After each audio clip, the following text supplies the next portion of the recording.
Yeah,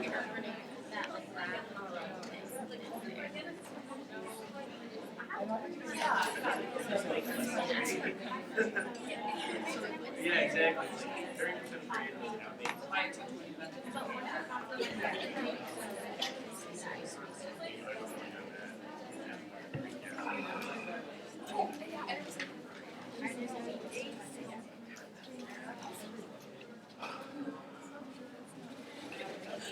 Okay, we left off Wednesday talking about sigma factors, and remember that the S in sigma means specificity. So these are the transcription factors, that subsection or that subunit of RNA polymerase, which drives RNA polymerase to bind to specific sequences rather than random sequences. And so I finished up with one story talking about how it is that bacteria can make some of their alternative sigma factors, ones that are only needed in specialized situations or specialized environments, and they can hold them in reserve using anti-sigma factors. So the first example that I used was this Clostridium, a soil bacterium, this particular one, that can detect the extracellular presence or absence of polysaccharides, and depending on whether those polysaccharides, which are a nutritional source, whether or not they're present, they can either sequester the sigma factor or release it. They only release that sigma factor when the extracellular polysaccharides are present. The released sigma factor can now become part of the RNA polymerase holoenzyme, and it can bind to in front of specific genes to turn on the genes that will break down that extracellular polysaccharide, such as cellulose. It will also turn on more of the transcription of the sigma factor itself. So it regulates itself. So this is one little vignette on how these alternative sigma factors are made in advance. Another kind of interesting story involves a bacterium called Methylobacterium extorquens.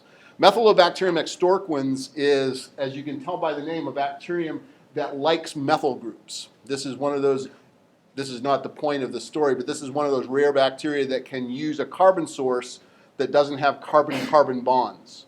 So the ability to use a C1 molecule like methane or methanol is an unusual product. So these bacteria actually hang out on plants and in the soil. So as it turns out, I know you tried to avoid botany, but here's a little bit of botany. Plant leaves at their stomata will release methanol and methylamines. And these bacteria are kind of a symbiont there. And so these bacteria, like Methylobacterium extorquens, live in association with plants. They're also a different species, fortunately, are part of the normal flora of the human foot.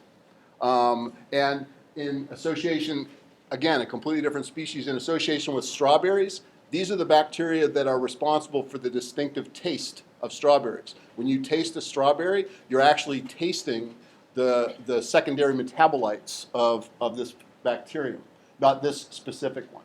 But in either case, here's another scenario where a bacterium has evolved the ability to make an alternative sigma factor at a time that it doesn't need it and hold it in reserve for a time that it does. So I don't know exactly what this stress is on this particular bacterium, but in Methylobacterium, there is a protein, this phi-R, which when it becomes activated by stress, this is probably something like temperature or maybe ultraviolet light, it will now become activated. It will become phosphorylated. The phosphorylated form of this protein under the stress conditions is an anti-sigma or binds to an anti-sigma factor. If that anti-sigma factor, depending on whether it's present or absent, will tie up the appropriate sigma factor. So this allows the bacterium to express a certain suite of genes only in the presence of that particular stress. At other times, those genes aren't needed, so that sigma factor is tied up. Yet it's already there waiting for the conditions. So it's like it's in the bank and ready to go in case whatever this hypothetical stress is that occurs. Okay, so now so we've talked almost for an entire lecture, maybe a little bit more than a lecture, about transcription. How it begins, what the enzyme is that does it. What also is really important to understand in terms of transcription is how it ends. Because transcription termination, in terms of biology of an organism, any organism, is just as important as how transcription starts. And bacteria have evolved at least two major classifications of the ability to terminate transcription. One, which we're going to deal with first, is called factor independent, or sometimes referred to as intrinsic termination. So by factor independent, it means there's no protein necessary to stop RNA polymerase from transcribing DNA into RNA. It happens independently of that. And these types of termination factors are the easiest to recognize in terms of just looking at DNA sequence, because they have a very characteristic character to them. So if you look at, so here's a hypothetical piece of DNA, and you can see it's represented, both strands are represented, anti-parallel, on the top 5' to 3', and on the bottom, this should be 5' down here to 3' on this end. So the textbook made a typo there, but these are anti-parallel. So intrinsic termination of RNA polymerase activity depends on a stem loop structure in the RNA. And that stem loop structure depends on the presence of an inverted DNA repeat. So that's the first thing that you need to recognize. So here on the top strand, shown in red, the sequence TCG-ACTG is an inverted repeat down here shown in red. But remember, these strands are anti-parallel. So the mistake that people make on exams, so you can pretty much be guaranteed there's going to be a question like this on an exam, is that the inverted repeat is not on the same strand of DNA. If you just counted backwards, you can see AGCTG is not the same as TCGACT. But it wouldn't make sense, because if you're going backwards, you're going 3' to 5'. Look at the other strand. So this is where you see the palindromic or inverted repeat nature of this. On the other strand from 5' to 3', TCGACTG is the same as here. So this is an inverted repeat. It's important that you can recognize these, not simply because you're going to be, questions on an exam. I will put down several sequences in a multiple choice question, I can guarantee you, and ask you to pick out the one with the inverted repeat. And no matter how hard I harp on it, somebody is going to pick one where I put the trick question, where I put this top sequence on there, and people are going to pick that sequence. The other reason why it's really important that you recognize inverted repeats is they're not only important here as we discuss transcriptional termination, they're very important as we talk about transcription factors. Proteins that bind DNA to either increase or decrease transcription very frequently recognize inverted repeats, so that you can have multiple proteins. Two different proteins can recognize the exact same sequence on opposite strands. So it's important that you understand the concept of what a DNA inverted repeat is.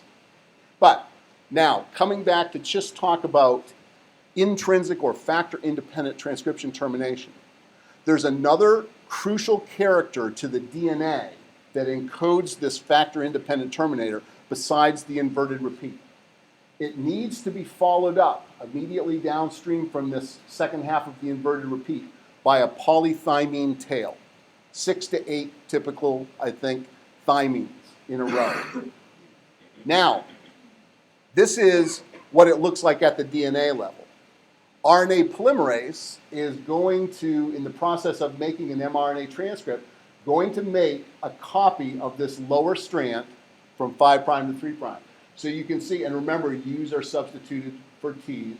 So you can see that this messenger RNA that's made is complementary to that lower strand. It's basically an RNA copy of the lower strand.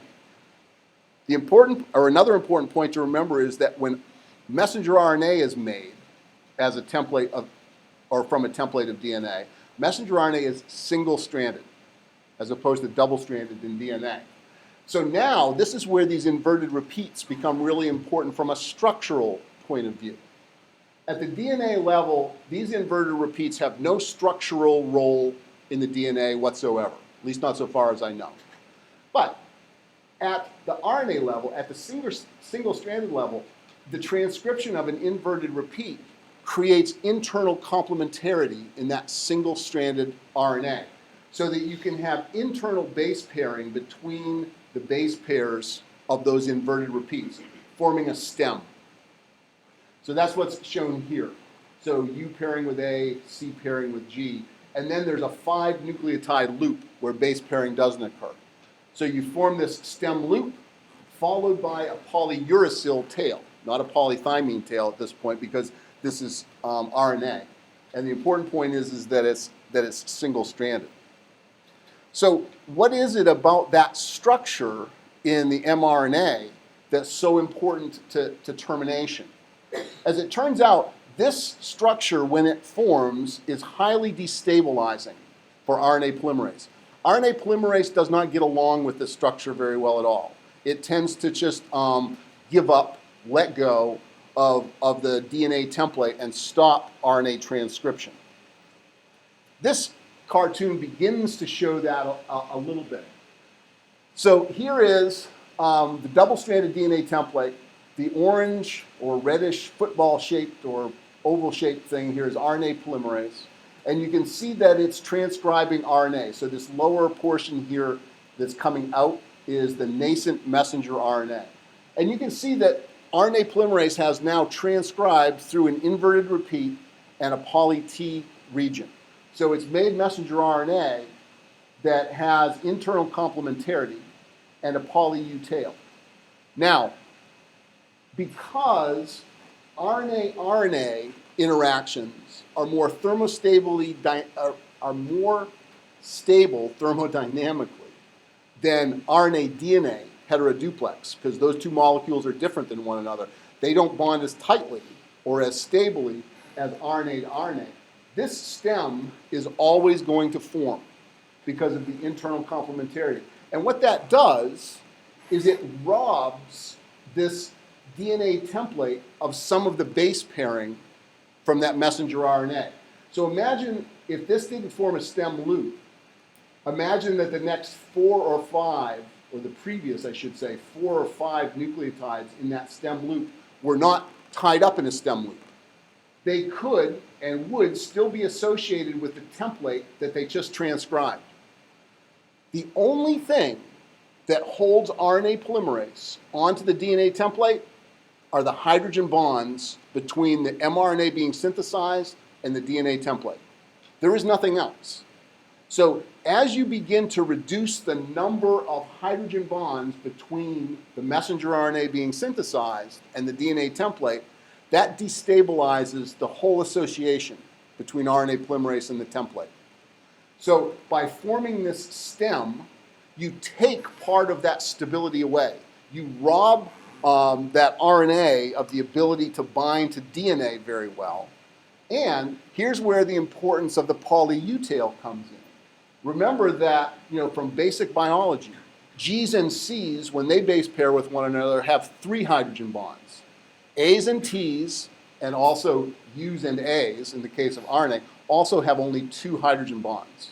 So by having this polyuracil tail at the end here, that is also a destabilizing characteristic. It has less hydrogen bonding. So when this structure forms, RNA polymerase is much more likely, in fact, probably almost obligatorily destined to fall off of the messenger RNA, and transcription is completed at that point. So we see, you can look at the end of a gene or at the end of an operon, and you can usually just visually identify with your eyes. You don't even need much of a computer algorithm to identify these factor-independent terminators. You'll see a stem loop at the DNA level, followed by a poly-T tract. And you can envision how that makes a messenger RNA that's unstable. So here's just another way to look at it. And I think this cartoon actually illustrates the destabilizing ability of this RNA structure a little bit more. Here are the inverted repeats on a piece of DNA that's being transcribed, followed by a poly-T tail at the DNA level. Here's the open complex that RNA polymerase is forming. So here you have the messenger RNA has been made, and both strands or both portions of the inverted repeat have been synthesized. And now, because this piece of RNA here, shown in number 2, still attached to the template, since it has inherently better base pairing abilities with RNA, this stem shown in 3 is going to form spontaneously. That's going to leave only a poly-U tail with its weak hydrogen bonding left hybridizing the messenger RNA to the template. This is an unstable situation, and so the RNA polymerase falls off and transcription is terminated. I think this cartoon actually shows how this stability is lost. The stability of all of these base pairing here is, you can see, is much less than when it's just a poly-U tail. So that's factor independent or intrinsic termination. Those are the easiest ones to see. So if you're looking at genome sequence, you can spot these things. After a while, they start to stand out like sore thumbs in genome sequence. A little bit more difficult to spot because these are a little bit more cryptic, a little bit more mysterious, but still very important to the biology of bacteria, are what are known as factor dependent, or oftentimes just referred to as Rho dependent. So the protein factor Rho in bacteria, I know it's a different protein than Rho in eukaryotic cells. Usually Rho is the chief factor involved in termination. Forget that I put NUS on here. Your current textbook ascribes a different role in transcriptional termination to NUS. But Rho is clearly the protein factor that is best understood as a means to terminate RNA transcription in bacteria. What happens is, so here in this cartoon, you can see RNA polymerase on the top with its beta and beta prime subunits, 2 alpha subunits, and the omega subunit represented here. And recognize there's no sigma factor because this is the core enzyme. This is the part of the enzyme that's making messenger RNA. And you'll see this messenger RNA being made and trailing off. Rho, the protein Rho in the cytoplasm of bacteria, will bind to Rho utilization or Rho recognition sites on RNA. Somewhat poorly defined. I don't think people really can recognize, have come up with a sequence-specific means to recognize a precise site where Rho will bind. But once it binds, it then cooperates. So once one Rho protein factor binds to this recognition site, it increases the chances that a second, a third, and a fourth, and as more and more build up, it will actually accelerate. It will actually increase the frequency until it forms a hexamer.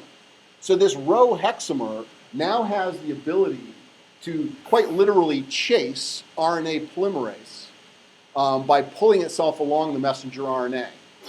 Your textbook uses the kind of a weird analogy of imagining somebody with a rope in a life raft pulling themselves to shore if the other end of the rope is tied to a tree. They were really stretching for that analogy. But basically what you can easily imagine is that Rho, by hydrolyzing ATP, can just move along this RNA with the idea that if it catches, and if it even touches RNA polymerase, it has an RNA-DNA helicase activity. So it's able to break down that heteroduplex helix between the newly synthesized RNA and the DNA template. And so by breaking that helix down, that's the only thing that's holding RNA polymerase on. RNA polymerase is kicked off. So this usually happens if RNA polymerase pauses. So this is another part of this story that's a little bit mysterious because people have yet to truly characterize what type of a DNA sequence causes RNA polymerase to pause to allow Rho to catch up. But we do know that RNA polymerase, as it proceeds through any transcription reaction, isn't going at a uniform rate.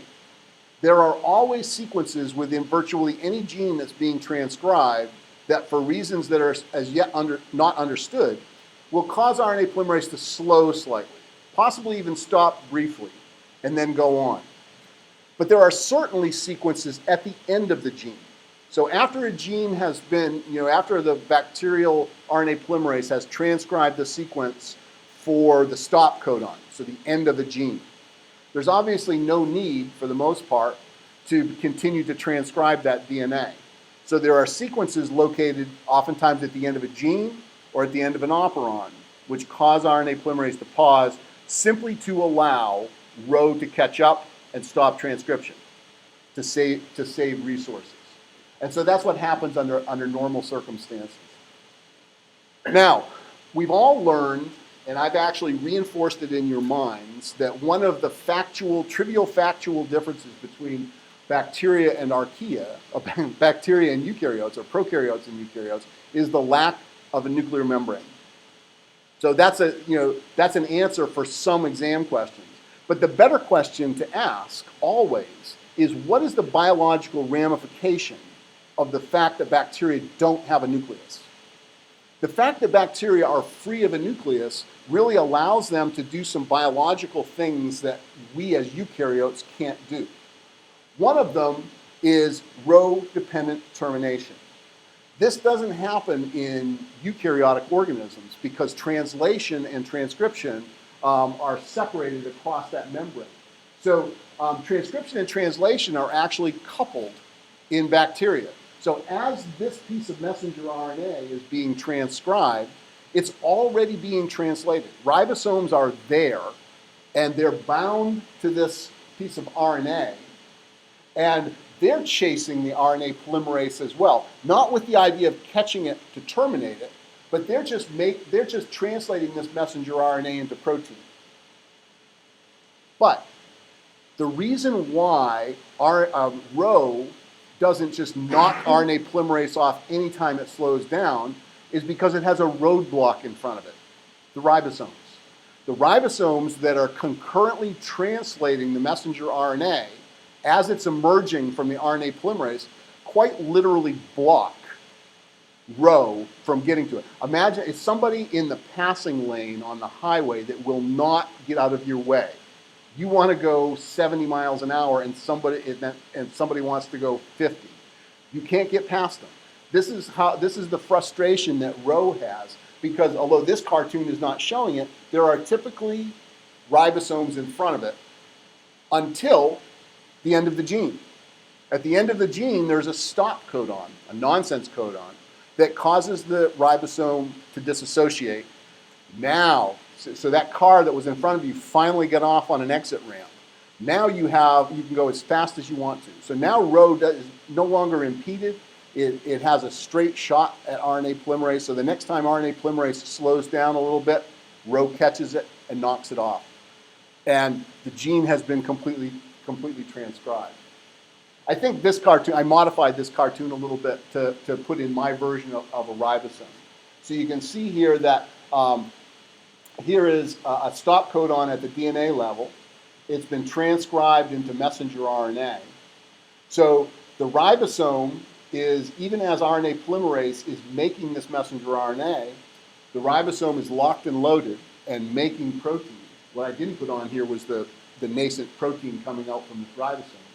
But now, and Rho is behind it, honking its horn, trying to get through, trying to get to RNA polymerase. The ribosome, once it reaches that stop codon, signifying the end of translation, signifying the end of that protein coding sequence, disassociates, it falls off. RNA polymerase, at the next time that it pauses, or if it's already paused, will be caught by this Rho factor, and Rho will use a helicase activity to disassociate it. This cartoon actually indicates the presence of a stem loop structure. I'm not certain if that's correct. But I do know that when Rho catches and touches this RNA polymerase, it frees it. It leaves it, it falls off. Okay, enough about transcription termination. More than enough. Let's quickly talk about a little bit about bacterial translation. I've trimmed this down to speed the class along, but let's talk a little bit about this. because in many ways there's not much difference in this type of translation than what you've learned in translation in earlier classes. So I just want to hit some of the commonalities, but more importantly, the differences that bacteria use in terms of translating proteins. So just like us, they have 64 different codons. They use the same 4 nucleotides that we do. 61 of the possible codons encode for an amino acid. And 3 encode what are known as nonsense codons or stop codons. So you see those here. So stop codons, actually, yeah, here they are. UGA, UAG, and UAA are termination codons. Every other codon encodes for some type of an amino acid. And there's redundancy. If you look, some amino acids have only a single codon. So methionine, for instance, is only encoded by AUG as an RNA codon, nothing else. Tryptophan has only a single codon. Whereas other ones, like arginine and serine, so I blocked off serine. There are 4 codons here that would all encode serine and 2 others over here. And bacteria pretty much work largely the same as archaea and pretty much the same as eukaryotes. There are some pretty interesting differences. If you look, for instance, in vertebrate mitochondria and in bacteria, and this is not coincidentally, in both our organelle and in bacteria, the UGA codon, that is a termination codon, is actually a tryptophan codon. So there's a difference in terms of codon usage, and it's actually conserved between bacteria and mitochondria. So again, it's part of the evidence as to the fact that bacteria are nothing more than mitochondria are nothing more than domesticated bacteria. Now, here's one of the unusual things about translation in bacteria as opposed to eukaryotic cells. It's very, very rare in eukaryotes for a start codon to be anything other than AUG. There are very rare exceptions to that rule.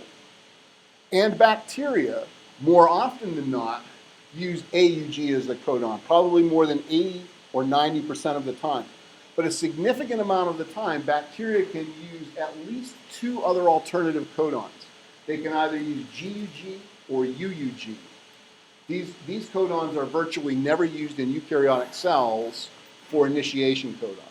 Bacteria have evolved to use these. And interestingly enough, so the AUG codon always encodes for methionine. It is the single codon that encodes for methionine. And methionine is always the first amino acid that's put onto a bacterial protein or a eukaryotic protein. Even when that gene and its messenger RNA have a GUG codon. GUG would normally encode valine. UUG would normally encode leucine. Even though those codons encode completely different amino acids, when they're used at the start of a gene, they still put methionine on by some mechanism that, honest to God, I do not understand, but it's just a fascinating aspect. The other thing that's really important in terms of the differences between bacterial or prokaryotic translation and eukaryotic translation is the form in which that first methionine is. In bacteria, it's not straight up methionine that gets used as the first amino acid. It's an N-formyl methionine. So it has a chemically modified form of methionine is always the first amino acid that's put in. But that chemically modified form of methionine is not used anywhere else in the protein.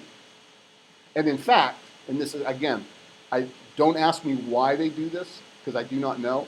For the most part, bacteria, after they've completely made that protein with an N-formyl methionine at the amino terminal end, will usually either remove the N-formyl group or they'll just remove the whole methionine completely.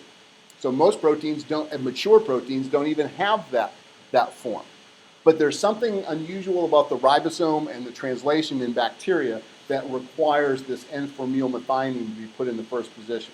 I point it out mostly because it's a striking difference between translation in these 2 groups. What I'd really rather spend some time talking about are mutations and DNA repair. So we'll spend some time talking about this for a little while. Bacteria, so errors in DNA replication, which as everyone probably remembers or should remember, most mutations in our cells or in bacterial cells occur during replication.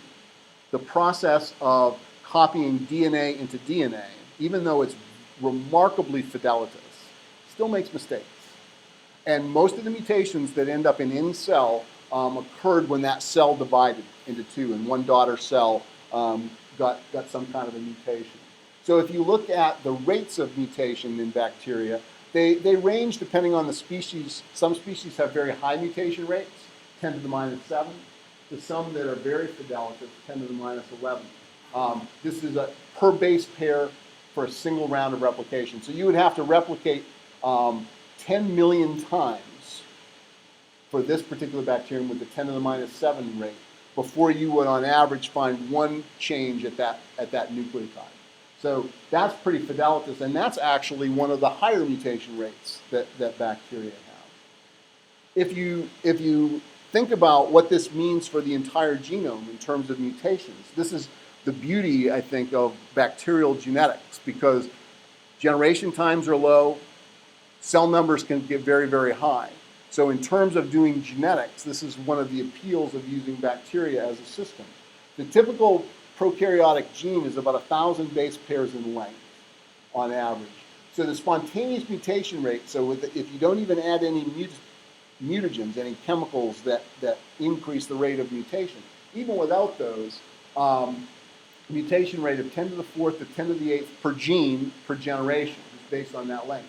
So in a population of 10 to the 8th cells, which is not hard to achieve at all with E. coli or virtual antibacteria, in a population of 10 to the 8th cells, which can be certainly less than a milliliter, there's at least one mutant in any gene. So it's just a matter then of finding a way to screen for that particular mutant or a particular phenotype. As opposed to doing this in mice or in, pick your favorite animal, C. elegans or whatever. We can get a lot higher numbers with a lot shorter generation time. So this is why so much, especially of the earliest work in genetics, was done in bacteria.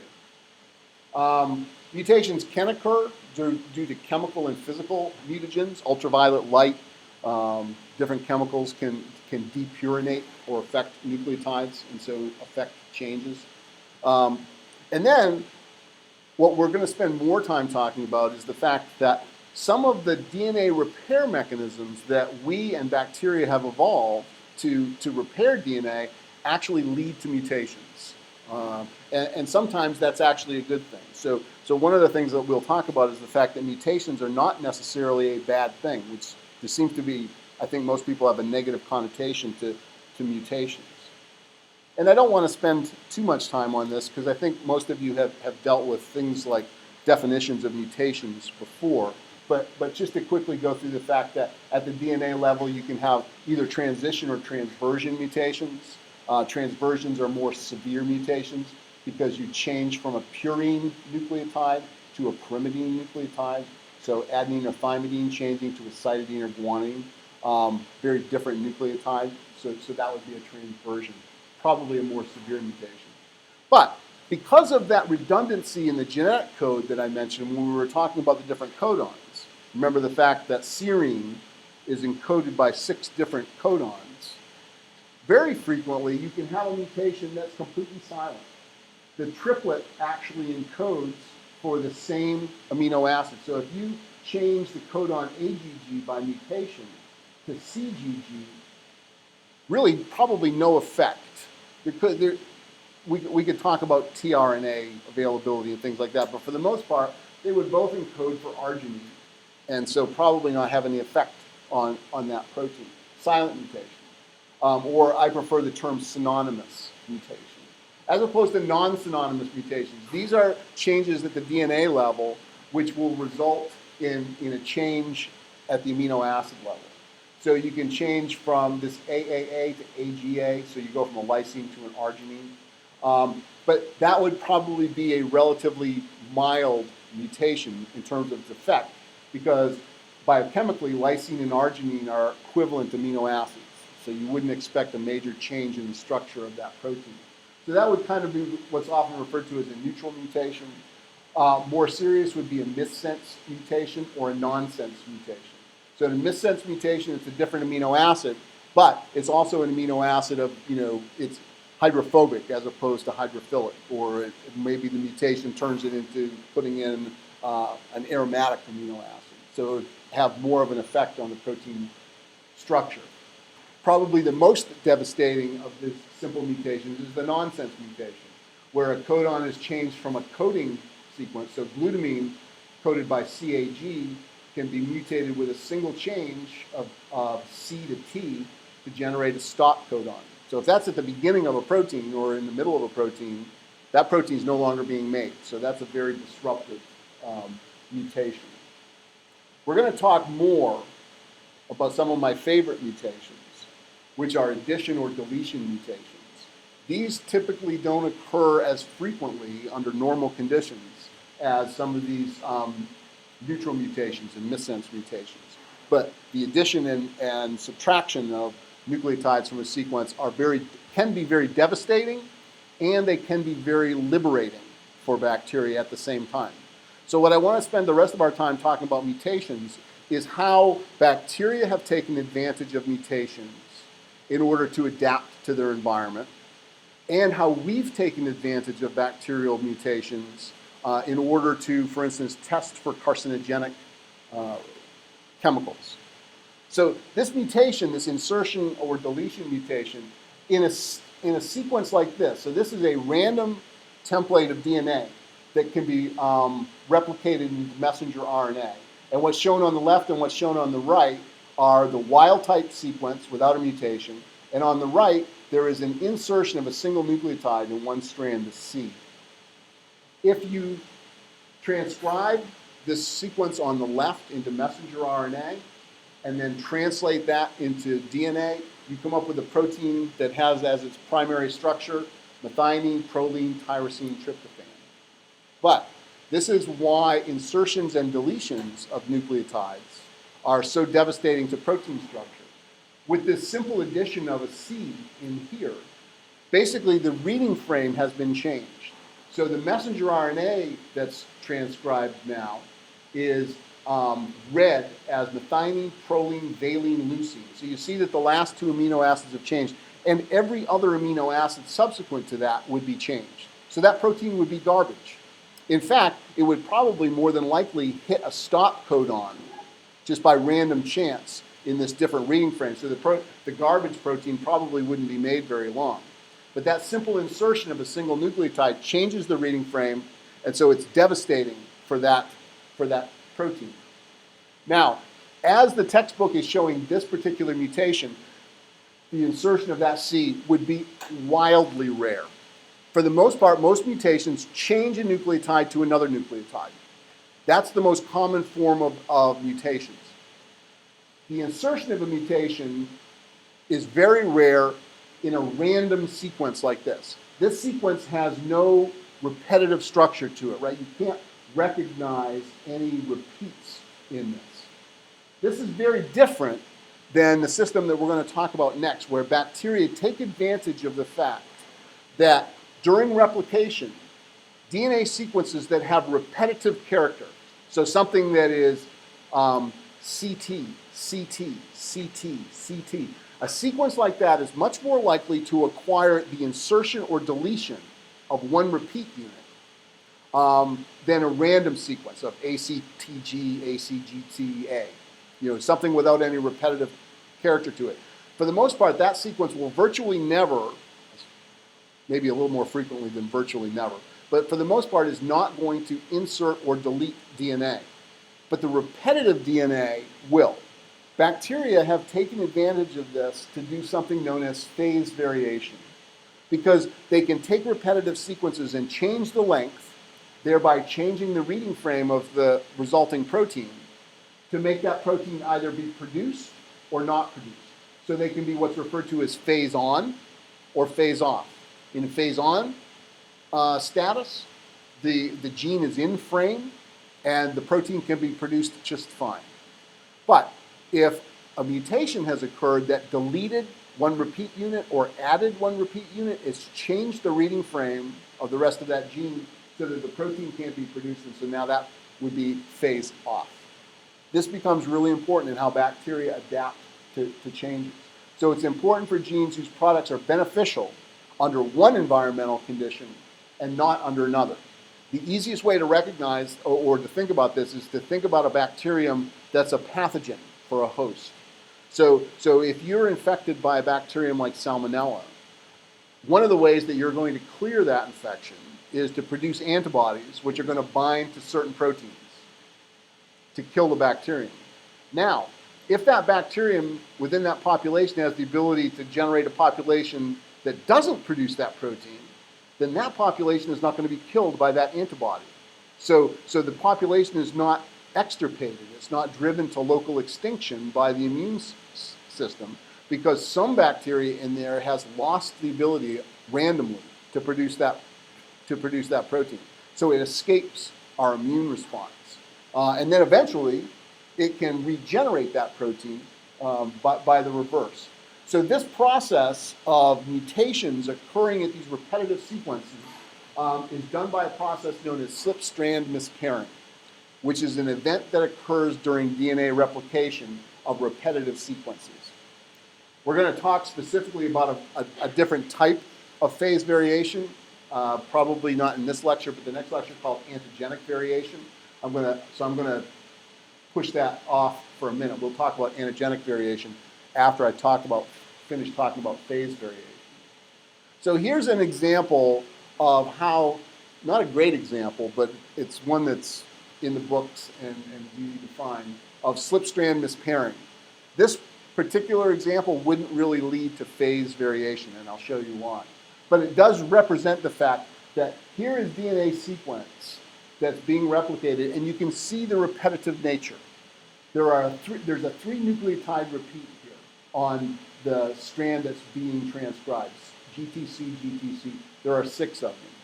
Now, normal replication would generate 6 copies of that repeat, and that would happen 999,999 times out of whatever, a million.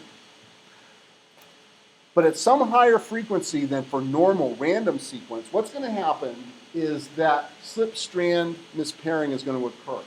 Imagine that this strand, the top strand being synthesized, at some frequency can become disassociated from the template strand. For the most part, and this does happen, stuff happens, it comes apart, and for the most part, it's going to reassociate quickly with that template exactly as it should. But because the sequence is repetitive, at some frequency, it can reassociate with the template in a slightly different register, in a slightly different frame. So this newly synthesized CAG, if it becomes disassociated, can actually back up one. It can actually base pair perfectly well by forming a loop within that DNA with the previously already transcribed, already replicated repeat sequence. And now the final repeat sequence has got repeat number 2 duplicated. So there's in fact 7 of these repeats. So slip-strand mispairing has occurred, which has allowed the expansion of the repeat by 1 repeat unit. The opposite can happen as well. It just depends on where that loop forms. If you have the nascent strand becoming disassociated from the template strand briefly, and then reassociating, if the loop forms in the template strand, what you end up with at the end of that replication is 1 daughter strand having 1 less repeat. Now, so this is actually true. This is in essence the way slip-strand mispairing occurs. I don't like this particular example because it doesn't show you how phase variation could occur. Because here, the repeat unit is in a multiple of 3. So what's happening here is that CAG, this codon, which encodes for glutamine, I think, would just add or subtract 1 amino acid, but the rest of the protein would be just fine. So in a way, that wouldn't really be a good example of phase variation. And again, this is just another cartoon because maybe this one makes it clearer to you. But again, you can, if you have this repeat sequence becoming disassociated from the template that is being replicated. If you get a loop in the nascent strand, you can get an expansion. If the loop forms in the template strand, you get a contraction, so lesser number of repeats. Now, this is actually more reflective of how phase variation can occur. So you see this, what's being replicated here is this poly T tract. So it's being made from a poly A tract on the bottom. If you have slippage in the top strand, a loop forms here, so that now what's being transcribed or what's being generated is actually going to be a longer by one nucleotide. If you change the coding sequence by increasing it by one nucleotide, you put the rest of the protein out of frame. Or perhaps you're putting it in frame if it was already out of frame. But these two forms shown at the top and the bottom would be in different frames. So one would be phase on in terms of producing that protein. The other would be phase off in terms of that protein. And again, you can have the slippage due to loops forming in the template or loops forming in the newly synthesized DNA. Okay, just to make this a little more real, I'm going to use an example that we study in our lab, a bacterial protein that helps Helicobacter pylori bind to epithelial cells in the human stomach when those cells are inflamed. If you look at the genetic sequence, I've simplified this a little bit, for this gene called SAB-A, right after the stop codon, it's actually a little further down from this, but I simplified it. There is a dinucleotide repeat, pyrimidines, CT, CT, CT. I've numbered them 1 through 5. If you were to transcribe and translate this in this particular form, you would get methionine, leucine, serine, leucine, and you hit a stop codon. Protein can't be made. The rest of the gene, not going to be made into a protein. This bacterium is not going to create SAB-A. But during replication, some small population within that human stomach is going to, by random chance, have either picked up an additional CT or perhaps deleted one. But in this particular case, let's look at what happens in that rare event, that 1 in a million replication event that increased the poly-CT tract. Now you get methionine, leucine, serine. That TAA codon that was previously a stop codon is now no longer in frame to be a stop codon. And so now the rest of the bacterium, or excuse me, the rest of the protein can be produced full length. This would be phase on. So this is what's known as translational phase variation. So you transition the ability of the bacterium to translate a full-length protein from on to off. And you let nature do the selection. So this bacterium, without the protein, might be favored in one particular environmental condition. And then the other bacterium, or the bacterium expressing the protein, might be favored in an alternative environmental situation. So the population can cycle back and forth between predominantly phase on, predominantly phase off. The predominantly phase off population is always going to generate a few phase on, so that if the environmental condition changes, only the phase off cells are killed, the phase on cells rise, and then if they need to, they're creating phase on cells that can be selected for later. So this is how bacteria have taken advantage of mutations to help them adapt to changes in the environment. So I think that's enough for a Friday and a busy exam week. So we'll pick this up again on Monday. Have a great weekend, everybody, and I'll see you Monday.